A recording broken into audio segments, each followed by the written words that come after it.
Hello दोस्तों, स्वागत है आप सबका एनएफ सक्सेस क्लासेस में। आज हम लोग क्लास 10th की मैथमेटिक्स पढ़ने जा रहे हैं, जिसका पहला चैप्टर है वास्तविक संख्या। जी, वास्तविक संख्याएं पढ़ेंगे आज हम। वास्तविक संख्याओं में इसकी पहली एक्सरसाइज है प्रश्नावली 1.1। इसमें हमें क्या करना है, निम्नलिखित संख्याओं को अभाज्य गुणनखंडों के गुणनफल के रूप में व्यक्त कीजिए। तो देखिए, अभाज्य गुणनखंडों तो आप सभी जानते होंगे और नहीं जानते तो फिर देखते हैं यहाँ पे अभाज्य गुणनखंड क्या होते हैं। पहले तो हम भाज्य और अभाज्य संख्याओं को पढ़ेंगे। देखिए, भाज्य संख्याएं क्या होती है। भाज्य संख्याएं ऐसी संख्याएं जिसके दो से अधिक गुणनखंड हो। ऐसी संख्याएं जिसके दो से अधिक गुणनखंड हो उन्हें हम कहते हैं भाज्य संख्या। दो से अधिक गुणनखंड, अधिक गुणनखंड हो, दो से अधिक गुणनखंड हो उसे हम कहते हैं भाज्य संख्या। जैसे एग्जांपल, सपोज मान लो कोई भाज्य संख्या हमने 4 ले लिया, ठीक है। अब इस 4 की क्या क्या गुणनखंड हो सकते हैं। देखिए, पहला तो होगा 1, ठीक है, और दूसरा इससे मतलब वो खुद से नंबर होता है, खुद से होता है, और इसका दूसरा क्या होगा 2, ठीक है। देखिए, इसका आप गुणनखंड कितने 1 2 3, मतलब इसके 3 गुणनखंड है, ठीक है। तो दूसरा लेते हैं एक एग्जांपल भाज्य संख्याओं का। सपोज मान लो 8 ले लिया। अब 8 का 1 हो गया, 2 हो गया, 4 हो गया और 8 हो गया। तो 8 जो है वो 1 से भी, 2 से भी कटेगा और 4 से भी कटेगा और 8 से भी कटेगा। तो ये क्या होगी, भाज्य संख्याएं होंगी, ठीक है। और अभाज्य संख्याएं क्या होती है। अभाज्य संख्याएं,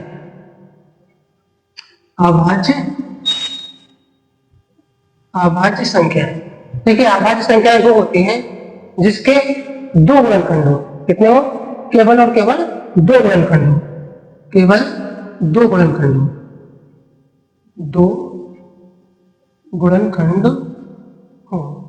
ऐसी संख्याएं जिनके केवल 2 गुणनखंड हो उन्हें हम कहते हैं अभाज्य संख्याएं। इसका एग्जांपल अगर हम ले तो एग्जांपल ले सकते हैं। जैसे मान लो हमने 3 ले लिया यहाँ पे, तो 3 का अगर हम दोनों, तो 3 क्या है 1 से कटेगा और 3 खुद से कटेगा। बताओ, और किसी से कट सकता है, नहीं कर सकता ना। तो ये क्या है, अभाज्य संख्या है। 5 ले लो, 5 क्या है, 5 1 से कटेगा और खुद से कटेगा, हम क्या बोलते हैं प्राइम नंबर, ठीक है। ऐसी संख्याएं जो एक से या खुद से कटे उन्हें हम क्या कहते हैं, अभाज्य संख्याएं, ठीक है। एक अभाज्य संख्या के लिए अंकगणितीय प्रमेय है, अंकगणितीय आधारभूत प्रमेय, अंकगणितीय आधारभूत प्रमेय, अंकगणितीय आधारभूत प्रमेय। इस प्रमेय में क्या बोलता है, ये प्रमेय ये बोलती है कि दुनिया में कोई भी भाज्य संख्या हो, दुनिया में कोई भी भाज्य संख्या हो, उसे हम अभाज्य संख्याओं के गुणनफल के रूप में लिख सकते हैं। दुनिया में कोई भी अभाज्य संख्या, जैसे कोई मान लो एग्जाम्पल के तौर पे हमने ले लिया है 15, मान लो 15 है। अब 15 क्या है, 15 क्या है, ये भाज्य संख्या है, ठीक है। अगर हम 15 के फैक्टर करें तो क्या होंगे, देखिए 15 3 से कट जाएगा, 3 पंजे 15, 5 से कट जाएगा, 5 एकम 5।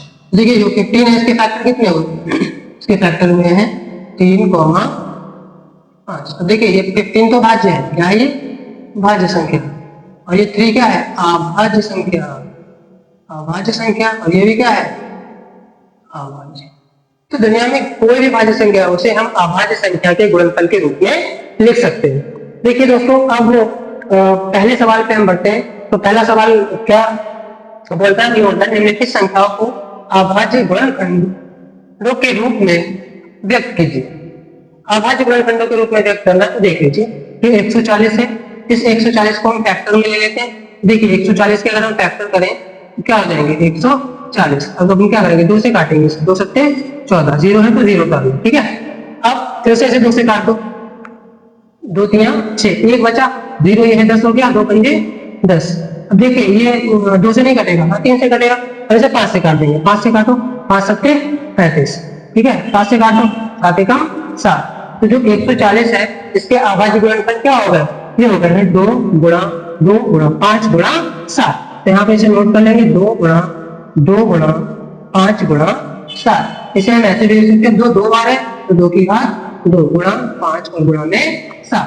ठीक है, इसका अगला सवाल सेकंड वाला सवाल जो है, सेकंड वाला सवाल क्या है, 156 कितना है 156। अब 156 को हम क्या करेंगे, अभाज्य गुणनखंडों के रूप में, मतलब इसके फैक्टर कर लेंगे।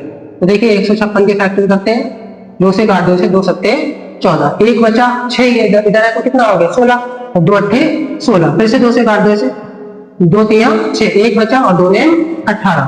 देखिए अब इसे 3 से काट देंगे, 3 एकम 3 और 3 तिया 9। देखिए 13 आया है, 13 तो अभाज्य संख्या है। ठीक है, ये 13 से ही कटेगा, 13 एकम 13। अब इसके जो फैक्टर आए हैं वो क्या होगा, देखिए जी 2 गुणा 2 गुणा 3 गुणा 13, ये आ गया आपका 2 गुणा 2 गुणा 3 गुणा 13। ठीक है, इसे हम ऐसे लिख सकते हैं 2 की घात 2 गुणा 3 गुणा 13। ठीक है, ये हो गया आपका, ये आपका क्या हो गया, आंसर हो गया इसका भी। अब देखिए इसका जो थर्ड पार्ट है, थर्ड पार्ट हम कैसे करेंगे, थर्ड पार्ट कितना है इसका, थर्ड पार्ट करने के लिए ये तरीका है हमारा। देखो थर्ड पार्ट है आपका 38 और 25, 38 25, तो 38 25 को हम तोड़ लेते हैं, 38 और 25। देखिए इसे 3 से काटेंगे, 2 से तो ही कटेगा, 3 से काटो, 3 एकम 3, 3 दूनी 6, 8 में से 6 का 2 बचा, 2 और 2 22 हो गया। यहाँ पे हो जाएगा 3 सत्ते 21, 1 बचा, 3 पंजे 15। देखिए फिर से इसे 3 से काट लेंगे, 3 चौक 12, यहाँ पे कितना बचा, 3 दूनी 6 और 3 पंजे 15। देखिए अब ये 4 से कट जाएगा, 5 से काट लो, 5 अट्ठे 40, बचा 25, फिर से 5 से काट लो, 5 एकम 5, बचा कितना थे 5 सत्ते 35, और इसे 17 से काट लो, 17 एकम 17। तो जो इसके फैक्टर आए हैं वो कितने आए हैं, 3 गुणा 5 गुणा 5 गुणा 17। तो देखो यहाँ पे हम लिख सकते हैं, इसे लिख लो 3 गुणा 5 गुणा 5 गुणा 17। देखिए 3 2 बार है तो 3 की घात 2, 5 2 बार है तो 5 की घात 2 और गुणा में 17। ये हमारा क्या हो गया, आंसर हो गया, ये हमारा क्या हो गया, आंसर हो गया। ठीक है, अगर इन क्वेश्चंस को समझने में कोई भी दिक्कत है तो इस वीडियो को शुरू से देख सकते हैं आप लोग। तो इसके 3 पार्ट हुए, 2 पार्ट अभी और है, जब तक आप स्क्रीनशॉट ले लें।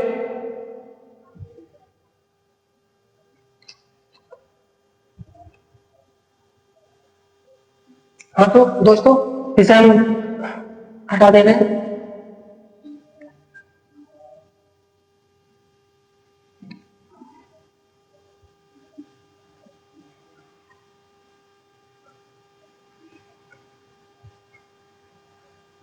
देखिए इसका अगला पार्ट है इसका फोर्थ पार्ट, 5 0 0 और 5।